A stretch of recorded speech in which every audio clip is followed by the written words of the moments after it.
नमस्कार, मी भाऊ तोरसेकर. तुम्ही बघत आहात प्रतिपक्ष. मित्रांनो, आगामी लोकसभा निवडणुकीच्या निमित्ताने 5 महिन्यापूर्वी 6 महिन्यापूर्वी पाटण्याला एक विरोधी पक्षांची आघाडी बनवण्याचा प्रस्ताव बिहारचे मुख्यमंत्री नितीश कुमार यांनी आणलेला होता. त्यासाठी आधी महिनाभर देशातल्या कमीत कमी 8-10 राज्यांचे दौरे नितीश कुमार यांनी केले होते. त्याच्या आधी ज्या आघाडीतर्फे बिहारचं मुख्यमंत्रीपद नितीश कुमार सांभाळत आहेत ते राष्ट्रीय जनता दलाचे लालू आणि काँग्रेस पक्षाचे राहुल गांधी यांच्याशी त्यांनी सल्लामसलत केली होती. त्याखेरीज उद्धव ठाकरे असतील, शरद पवार असतील, चंद्रशेखर राव असतील, तमिळनाडूचे स्टालिन असतील, समाजवादी पक्षाचे अखिलेश यादव असतील, अशा अनेक नेत्यांच्या भेटीगाठी ममता बॅनर्जी नितीश कुमारांनी केल्या होत्या. आणि त्यानंतरच त्यांनी पाटण्याला बिगर भाजप किंवा भाजप विरोधी पक्षांचं एक संमेलन भरवलं होतं. त्यामध्ये 2024च्या म्हणजे साधारण वर्षभरानी, तेव्हा 7 महिन्यापूर्वी वर्षभरानी होणाऱ्या निवडणुकांसाठी आत्तापासून आपण एक मोठी भक्कम आघाडी बनवू आणि एकाच एक उमेदवार देऊन मोदी आणि भाजप यांचा पराभव करू असा निर्धार व्यक्त करणारं हे संमेलन यशस्वी झालं. आणि यशस्वी झाल्यानंतर पुढची बैठक हिमाचल प्रदेशमध्ये मनालीला घ्यायचं ठरलं होतं. कारण हिमाचल प्रदेशमध्ये अलीकडेच झालेल्या निवडणुकीत काँग्रेसची सत्ता आली होती, काँग्रेसचे मुख्यमंत्री होते. त्यामुळे तिथलं जे यजमानपद आहे ते काँग्रेसला द्यावं असं ठरलं होतं. पण पुढची महिन्याभरात होणारी जी बैठक होती त्या बैठकीपूर्वी तिकडे पाऊस वगैरे सुरू झाला होता आणि पावसामध्ये असं संमेलन घेणं गडबड होऊ शकली असती. म्हणून मनाली किंवा सिमला ह्या हिमाचल प्रदेशच्या शहराचा निवड होती ती बदलली गेली आणि काँग्रेसचंच राज्य हाती आलेलं जे बंगलोर होतं किंवा कर्नाटक होतं तिकडे सिद्धरामय्या यांच्याकडे यजमानपद सोपवलं गेलं. तिकडे दुसरी सभा झाली. मग तिकडे झालेल्या सभेमध्ये किंवा संमेलनामध्ये एकूण 26 पक्ष सहभागी झाले होते आणि त्यामध्ये इंडिया अलायन्स किंवा इंडी अलायन्स असं एक नाव देण्यात आलं. त्याचं काय लोगो वगैरे बनवण्यात आला, त्यावरून वाद झाले आणि पुढची बैठक मुंबईत घ्यायचं ठरलं. त्याचं यजमानपण उद्धव ठाकरेंना देण्यात आलं आणि अशा प्रकारे मुंबईत ऑगस्टच्या शेवटी आणि सप्टेंबरच्या पहिल्या दिवशी म्हणजे 31 ऑगस्ट आणि 1 सप्टेंबर असं हे संमेलन झालं.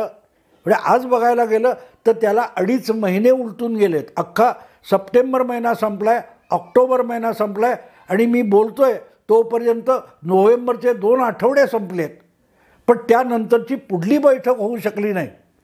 या बैठकीला उत्तर प्रदेशच्या मायावती सहभागी झाल्या नव्हत्या, बहुजन समाज पक्षाच्या. पण सगळ्या बैठकांना माजी मुख्यमंत्री उत्तर प्रदेशचे अखिलेश यादव आणि त्यांचा समाजवादी पक्ष सामील झाला होता. ममता बॅनर्जी आलेल्या होत्या, डावे पक्ष होते, उद्धव ठाकरे, शरद पवार होते, तमिळनाडूचे स्टालिन होते, तुमच्या केरळचे मुख्यमंत्री विजयन होते. हे सगळं होतं. पण त्याला आता 2.5 महिने झाल्यानंतरसुद्धा मुंबई बैठकीमध्ये जे काही ठरवण्यात आलं होतं त्या दिशेने एकही पाऊल पुढे टाकण्यात आलेलं नाही. आणि एवढं सगळं होत असताना मध्ये पुढची बैठक मुंबईत ठरलं काय होतं की पुढची बैठक म्हणजे 4थी बैठक इंडिया अलायन्सची ही आपण मध्य प्रदेशात भोपाळला घेऊ. भोपाळमध्ये मुख्यमंत्री कोण आहेत तर ते भारतीय जनता पक्षाचे शिवराज सिंग चौहान. पण तरीही भोपाळला घेऊ आणि तिथे घेतलं तर त्याचा फायदा लवकरच येणाऱ्या विधानसभा निवडणुकीत काँग्रेस पक्षाला होईल. हीच राहुल गांधी किंवा काँग्रेसचे अध्यक्ष मल्लिकार्जुन खरगे यांची अपेक्षा असावी.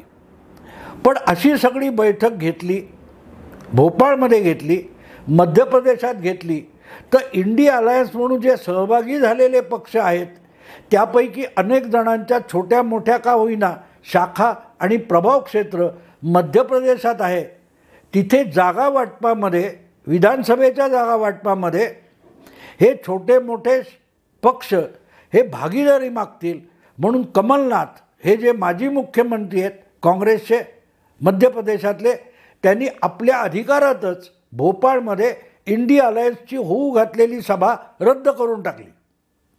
त्यासाठी त्यांनी मल्लिकार्जुन खरगे असोत, प्रियांका वाड्रा असोत, राहुल गांधी असोत, सोनिया गांधी असोत, यापैकी कोणाशी सल्लामसलतसुद्धा केली नाही. ज्यांना यजमान म्हणून निवडण्यात आलं होतं भोपाळच्या बैठकीसाठी, त्या कमलनाथ यांनी आपल्या पक्षाच्या वरिष्ठांना किंवा इंडिया अलायन्समध्ये सहभागी झालेल्या इतर पक्षांना विश्वासात न घेता परस्पर इंडिया अलायन्सची बैठक रद्द करून टाकली. आणि ती रद्द केल्यामुळे पुढली बैठक कुठे घ्यायची, कशी घ्यायची याचा निर्णयसुद्धा इंडिया अलायन्समधल्या 26 पक्षांना घेता आलेला नाही. ही एक गोष्ट झाली. मुंबईमध्ये इंडिया अलायन्सची जी बैठक झाली होती त्यामध्ये झालेला दुसरा महत्त्वाचा निर्णय असा होता की सप्टेंबर महिना संपेपर्यंत शक्यतो सगळ्या राज्यामध्ये विविध पक्ष, मित्र पक्षांनी आपापसात लोकसभा किंवा इतर कुठलं असेल ते जागा वाटप अतिशय समझोत्याने आणि खेळीमेळीने जागा वाटप उरकून घ्यायचं. म्हणजे जिथे नजीकच्या काळात विधानसभा निवडणुका असतील, जिथे नजीकच्या काळात लोकसभेच्या निवडणुका असतील, तर अशा बाबतीत इंडिया अलायन्समध्ये सहभागी झालेल्या पक्षांनी आपसातलं जागा वाटप करून घ्यायचं आणि मग त्याच्यावर अर्थात इंडिया अलायन्सची कोर कमिटी जी कोणी असेल ती शिक्कामोर्तब करेल. पण निदान स्थानिक पातळीवर जे वाद होऊ शकतात किंवा जे जागा वाटपानंतर उद्भवू शकतात, अशा वादांचा निचरा हा सप्टेंबर महिना संपण्यापूर्वी सगळ्या मित्रपक्षांनी आपापल्या राज्यातला उरकून घ्यावा, असा निर्णय मुंबईमध्ये इंडिया अलायन्सचा झालेला होता त्या ग्रँड हयात हॉटेलमध्ये. पण त्याचं पालन झालं, त्याची अंमलबजावणी झाली अशी एकही बातमी आजपर्यंत 2.5 महिन्यात आलेली नाही. आणि सप्टेंबर महिना संपून गेला आहे, नोव्हेंबर महिना विधानसभा निवडणुकीच्या मतदानात संपणार आहे आणि 3 डिसेंबरला मतमोजणी होणार आहे. म्हणजे मुंबईच्या इंडिया अलायन्सच्या बैठकीला संपून 3 महिने उलटले तरी लोकसभा किंवा कुठल्याही निवडणुकीसाठी या इंडिया अलायन्सच्या पक्षामध्ये कुठल्याही राज्यातलं जागा वाटप होऊ शकलेलं नाही. पण दरम्यान भांडणं मात्र कडाक्याची सुरू झालेली आहेत. उदाहरणार्थ मध्य प्रदेशमध्ये समाजवादी पक्षाचं काही प्रभाव क्षेत्र आहे, प्रामुख्याने ज्याला बुंदेलखंड म्हणतात.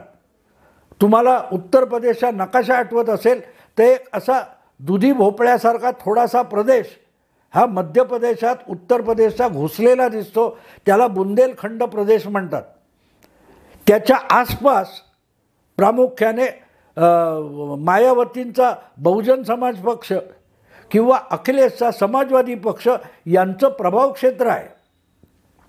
आणि त्यामुळे त्या भागात यापूर्वी अनेक विधानसभा निवडणुका स्थानिक पातळीवर 30-40 उमेदवार बसपा किंवा सपा यांनी उभे केलेले आहेत.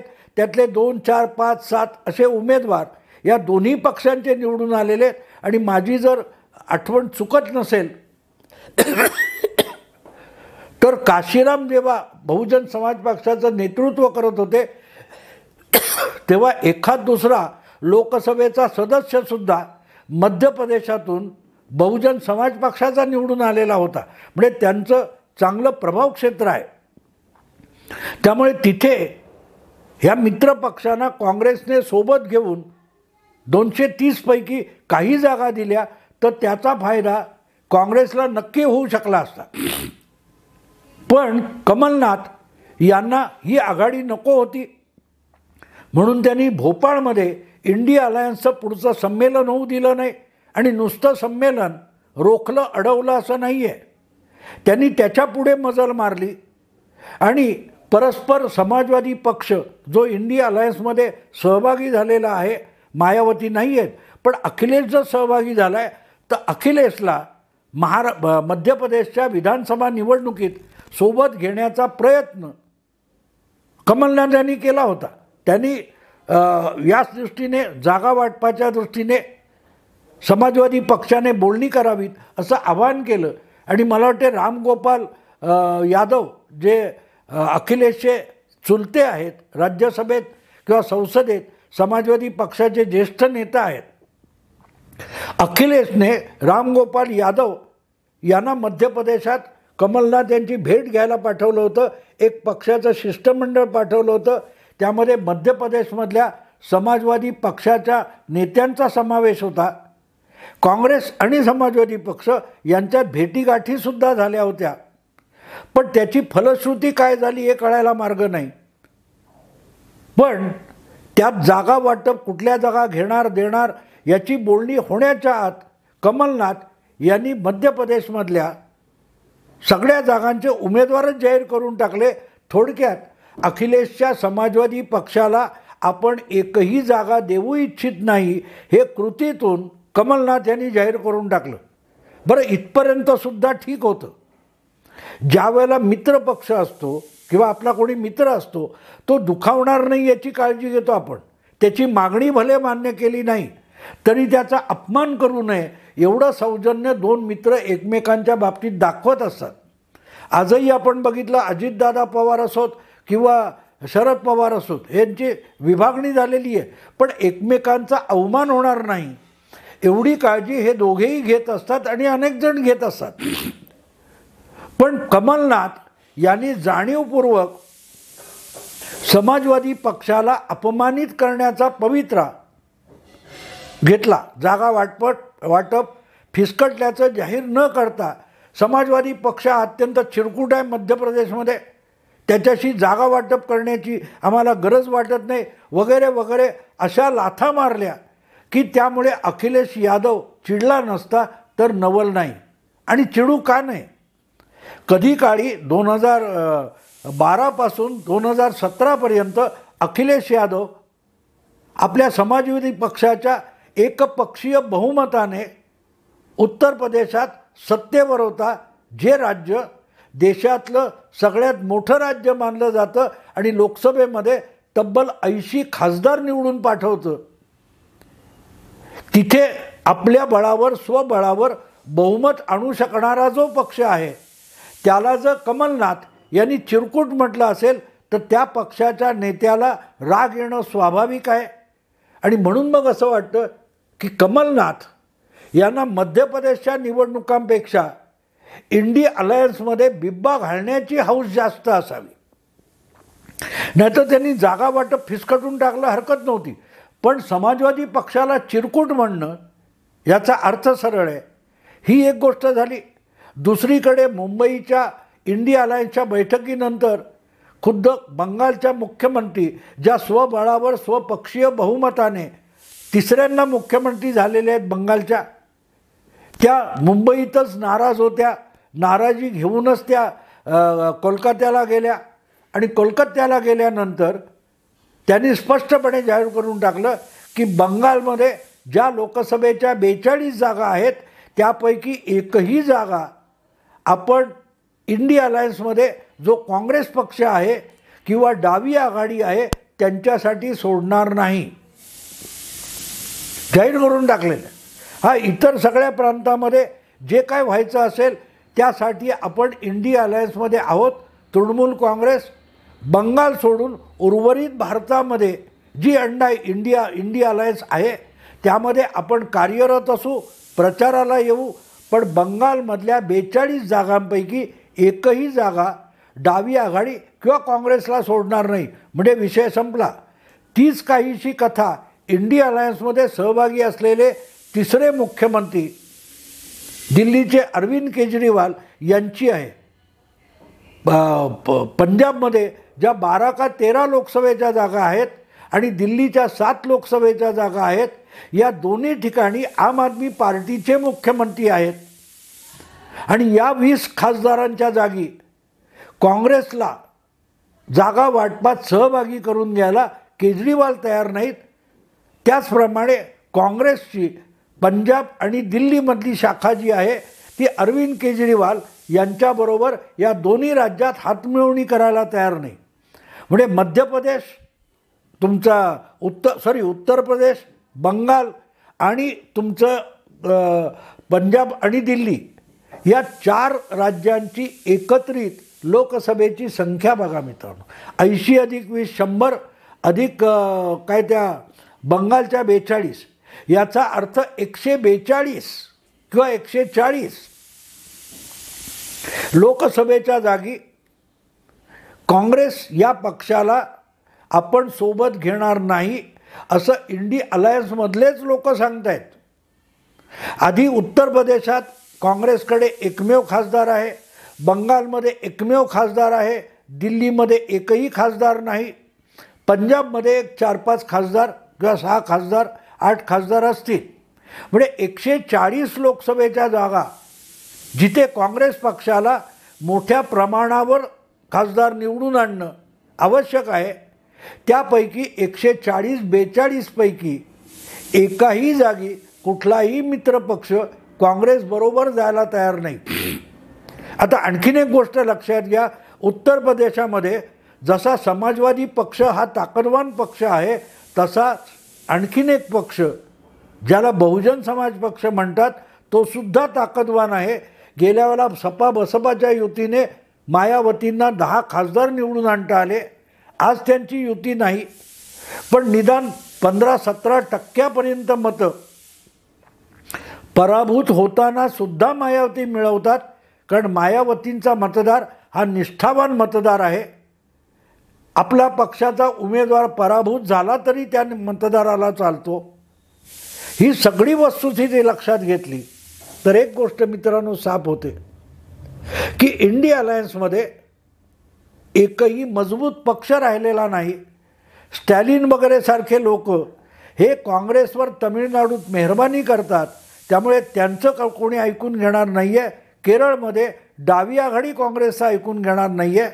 त्यामुळे इंडी अलायन्स म्हणून जे काही पटना, बंगलोर, मुंबईपर्यंत बनलं होतं तो अवतार आता आधीच संपलेला आहे, आटोपलेला आहे. पण त्याच्या पलीकडे जाऊन जी नवी ताजी आजपर्यंत नोव्हेंबरच्या दुसऱ्या आठवड्यात आलेली बातमी अशी आहे की काँग्रेसला बाजूला ठेवून, काँग्रेस पक्षाला बाजूला ठेवून भाजपच्या विरोधातली तिसरी आघाडी बनवता येईल का याची चाचपणी ममता बॅनर्जी, अखिलेश यादव आणि अरविंद केजरीवाल यांनी सुरू केलेली आहे.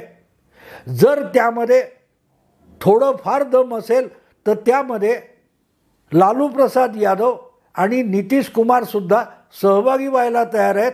कदाचित लालू सहभागी होणार नाहीत, पण नितीश कुमारांना काँग्रेसबरोबर राहायचं नाही, कारण पंतप्रधान पदाचा चेहरा आपल्याला बनवावं ही नितीश कुमारांची अपेक्षा होती. निदान इंडी अलायन्सचा निमंत्रक म्हणून तरी आपली निवड व्हावी ही नितीश कुमारांची अपेक्षा होती. तीही यशस्वी झाली नाही. त्यामुळे नितीश कुमारसुद्धा इंडी अलायन्सबद्दल नाराज आहेत. त्यामुळे ममता, अखिलेश, अरविंद केजरीवाल मिळवून काही वेगळा तिसरा प्रयोग करणार असतील तर त्यात सहभागी व्हायला नितीश कुमारसुद्धा राजी आहेत. आता नितीश कुमार याचा अर्थ बिहारच्या 40 लोकसभेच्या जागा होतात. आधीच मी तुम्हाला 142 सांगितलं, त्यामध्ये बिहारच्या 40 जागा टाकल्या तर 182च्या आसपास, 180च्या आसपास, पुढे लोकसभेच्या 1/3 जागांच्या जागी इंडी अलायन्स आधीच सपशेल आटोपलेली आहे.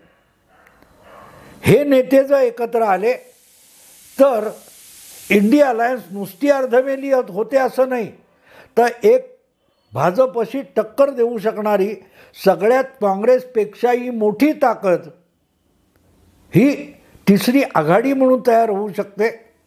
त्यामध्ये भले डावी आघाडी असेल नसेल, काँग्रेस असेल नसेल, पण आपापल्या राज्यामध्ये ज्यांची काही काँग्रेसपेक्षाही किंवा डाव्या आघाडीपेक्षाही अधिक ताकद आहे असे हे पक्ष आहेत. त्यांना उद्या येऊन YSRCP किंवा चंद्रशेखर राव मिळाले तर ती ताकद आणखीन 200च्या पलीकडे जाते लोकसभेतल्या सीटांच्या बाबतीत बघितलं तर. आणि हे सगळे पक्ष म्हणजे जगनमोहन रेड्डी, चंद्रशेखर राव, ममता बॅनर्जी, नितीश कुमार, अरविंद केजरीवाल, काय ते अखिलेश यादव, नितीश कुमार, मायावती अशी जर आघाडी झाली तर ती इंडी आघाडीपेक्षाही अधिक ताकदवान आघाडी असेल. पण ती भाजपशी लढताना काँग्रेसला जवळपास पुरती जमीनदोस्त करून टाकेल. आज जी काँग्रेसची अवस्था आहे ती मध्य प्रदेश, छत्तीसगड, राजस्थान, महाराष्ट्रातला काही भाग, कर्नाटक या 4-5 राज्यांपुरती मर्यादित आहे. म्हणजे काँग्रेसला लढवण्यासारख्या जागा या आज आघाडी बनवली तरी 200पर्यंत होत्या, त्या थेट 100पर्यंत खाली येतात आणि त्या 100पर्यंत खाली आल्या तर त्यातून 20-25 जागा टिकवणं, लढवणंसुद्धा अवघड होऊन जाईल. मुद्दा इतकाच आहे की हे काही प्रादेशिक नेते भाजप विरोधातले इंडी अलायन्सच्या पलीकडे तिसरा पर्याय उभे करायला लागलेले आहेत. आत्ता इथेच थांबतो मित्रांनो. आवडलं लाईक करा, शेअर करा, सबस्क्राईब करा. नमस्कार.